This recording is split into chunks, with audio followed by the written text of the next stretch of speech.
Good morning. I just was listening, and I wanted to comment on your guys' talk about, the corruption in the Senate and all that. And, we have a lot of things going on in this country, many of which worry me, but I really almost wonder if that's not the greatest thing.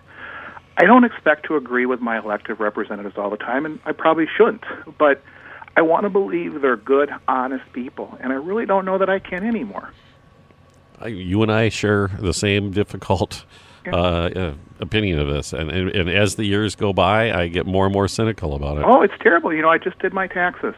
Despite what the government says, I'm paying my fair share. But I actually wonder if I'm not a rube. Am I one of the few that's actually being fair and paying my fair share and not cheating everybody?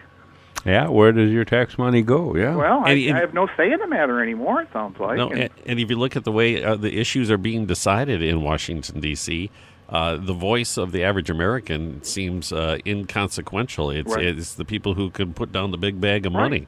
You have to have a senator in the pocket before your opinions are even listened to, would be my take of this. Yeah, and then you wonder why nothing can be resolved, because regardless of what your opinion is on the issue, keeping the issue in play is profitable. Right. Well, and I think Tom brought up a good point. I think Senator Melendez should be investigated. It certainly sounds like he's selling influence, and he should go to jail for that. But then what about Harry Reid? Yeah. I think he's probably one of the biggest crooks we have out there right now. Yeah, he's become a multimillionaire in the Senate. And we attacked Romney. Oh, do we want this millionaire or billionaire running for office?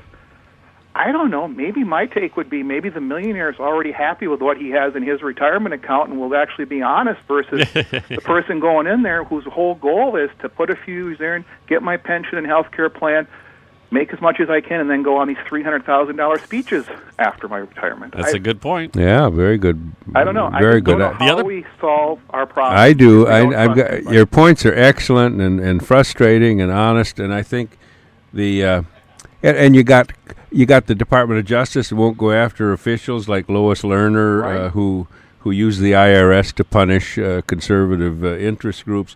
But I got the solution. It's federal election law. Have the government pay the campaign costs of people who run for government. It would cost less than, and then they're in office, and no interest groups can get at them. Right, and then limit how much they can spend. I mean, I don't know. I know how the Supreme Court ruled, but I don't think you can have unlimited money because you're going to have people taking bribes, basically. If you look at a chart, there was I don't know if it was USA Today. Somebody put out a chart of the cost of national elections or federal elections, whether it be Congress, Senate, or the president, and it was over the past 50 years, and it was adjusted for inflation, and it's frightening to see the amount of money that's being pumped into this. Well, you guys were talking about Harry Truman, great president, great time.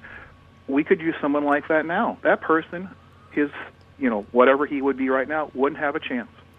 Well, that's right. And isn't the U.S. Senate, like even Minnesota, don't they have about $1 million or need $1 million in their campaign chest to get anywhere? I think it was more like $10 million. Yeah, it's incredible. Wow. I mean, I'd like to think if I lied to the FBI like our former CIA director, I'd get a slap on the wrist and go make millions also, but I got a feeling I'd be in prison somewhere. So. What's even more frightening about this issue to me is that when it raises the level of cynicism in this country, as it does to me, it disengages the average voter from the process, and it allows this to get even worse. Well, it's almost like Dennis Miller before, when he was on your station. He actually said, look, I'm of the age where I'm pulling back.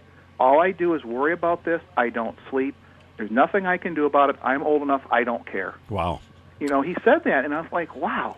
I can see why he would say that, but, God, you hate to do that, too. Because the only solution is to remain engaged.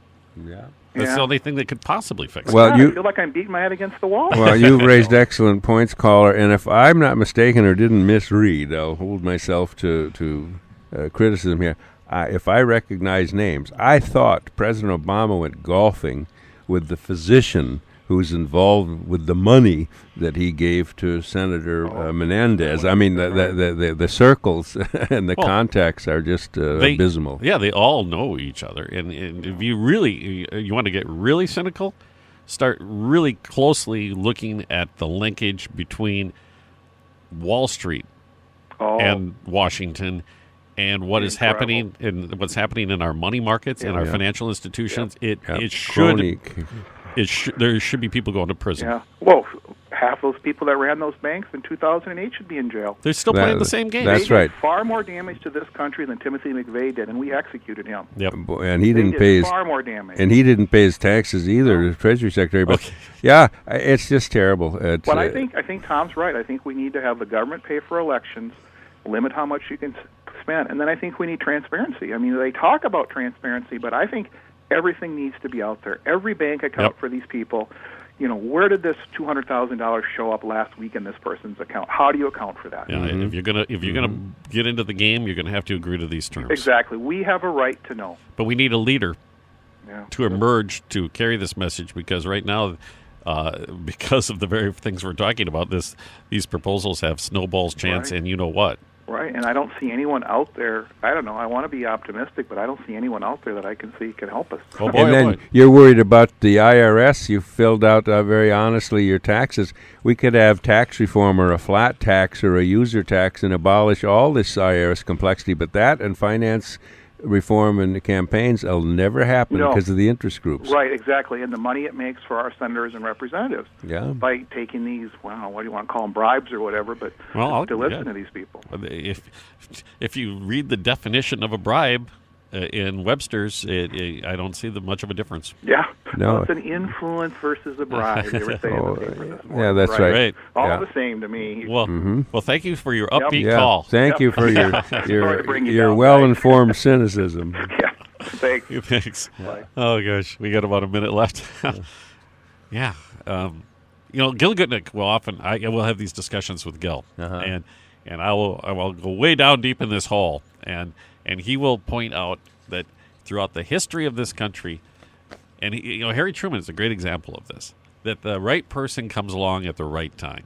Just when you think that it couldn't get worse, that the whole idea of providence and American exceptionalism comes into play, that somehow this person steps into that role, and we as a country come together and fix the problems that we have. Sure. And Harry Truman, by the way, when he left office, he wouldn't take speaking fees. He wouldn't be on boards where they paid him money. He said, I don't want to be having them use my name or the White House name. He was scrupulous about things.